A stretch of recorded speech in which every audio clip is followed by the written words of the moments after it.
One intention, one life. In the quiet countryside of Yorkshire, there lived a humble farmer named Edward Langley.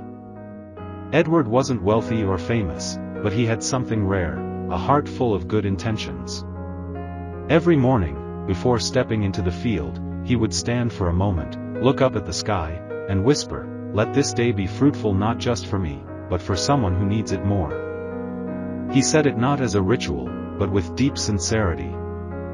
To most, it seemed like just words, but Edward believed that good intentions had a power that reached beyond the soil.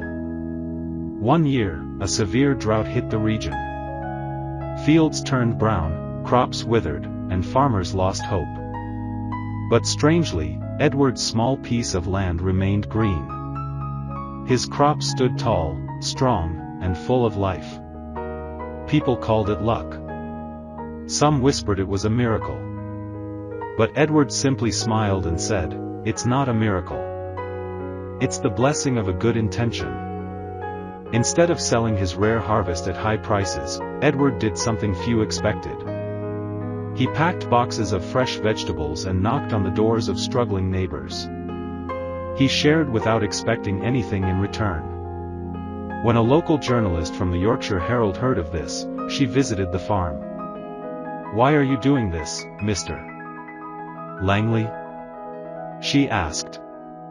"Because food fills a stomach, but kindness fills a heart. If I can do both, why not?" The story went viral. People from neighboring towns came to visit him. They didn't just come for vegetables, they came to witness something that had become rare in the modern world, a man driven by nothing but kindness. With the help of a few volunteers, Edward opened a small building on the edge of his farm. It wasn't just a food bank, it was a place of warmth, where people could talk, find help, or just rest with a cup of tea. They called it the Goodwill Center.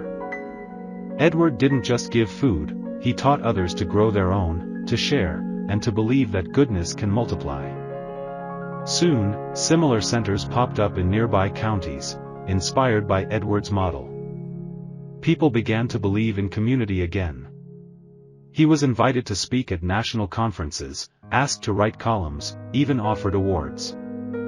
But he always declined the spotlight, saying, "I didn't intend to change the world. I only wanted to plant one seed of goodness." Years passed. Edward grew old. On his final birthday, the village organized a celebration in his honor. People whose lives he had touched came from all over, single mothers, war veterans, school children, immigrants, all with stories of how his small acts had changed their lives. At the event, the mayor of Leeds handed Edward a plaque that read, "For teaching us that good hearts grow good things."